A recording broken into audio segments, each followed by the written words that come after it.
Hello, I'm Dr. Brian McDonough. Sometimes there are photos that become almost instantaneously historic. The GI coming home into Times Square and kissing the nurse. Sad images like Kent State, or in 2020, the image of George Floyd. Those images will last forever because they send messages and they're so dramatic in one form or another. I believe there's a similar image that was a photo taken a week ago. It's Saturday, October 3rd. Right now, the president is in the hospital. We're hoping he does well, but he has a rough couple of days ahead of him. The former governor of New Jersey, Chris Christie, has just checked into the hospital. And there are 5 other people from an event, including the First Lady, who all have tested positive for COVID, and we don't know if more are coming. It is the so-called Superspreader event. Things are being linked back to that event and that picture. Because in that picture, people were not wearing masks, they were not social distancing, and frankly, they were putting themselves and others at risk. Now, here's the genesis of the problem, and it was told by one of the guests. When the guest arrived, this person was told that they had to have a COVID test. That's not a bad idea. They had a COVID test. And when the test was negative, they were brought into a room. In that room were other people who had tested negative.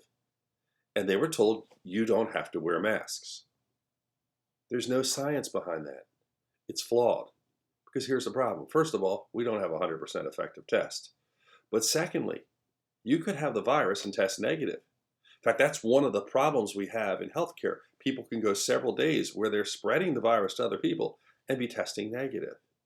So the assumption you could get a group of people together and just because they tested negative, you don't have to wear masks was wrong. And why aren't these people wearing masks? Frankly, it comes down to optics. There are individuals who think it doesn't look good to wear a mask. But do you have to be beat over the head with health information? So here's my theory, at least my hope. I don't know what the president's going to say, hopefully, if he gets better, what he's going to say about masks. And I don't know if it's necessarily important anymore because I think you have this super spreader event and this photo. A picture paints 1,000 words. And if you really think about it, you basically know what happens when you get a group of people not wearing a mask. It's evidence that you really can't argue against. So here's all you have to do, especially if you're somebody who hasn't been wearing a mask. No one should force you into this. You should want to do it to protect yourself and your loved ones. You put on the mask, you cover your nose, cover your mouth. Here's what happens.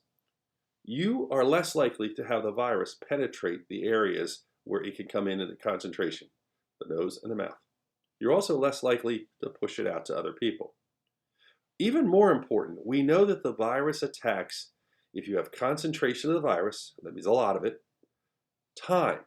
So if you're with people for an extended period of time and you have an opening, such as your nose or your mouth, the virus can be very aggressive. And one final thing. Some people don't wear a mask right. They wear it like this. They let their nose show. But when you let your nose show, it allows the virus to go in there, and those cells are receptors, and they're far more likely to have a higher concentration of the virus than the mouth. So by exposing your nose, you're actually taking the greatest risk in exposing it. That's the bottom line here, and I think what we've learned from it is use common sense, mask, social distance, and do whatever you can as far as washing your hands and avoiding excessive contact. Please listen, and we'll get through this.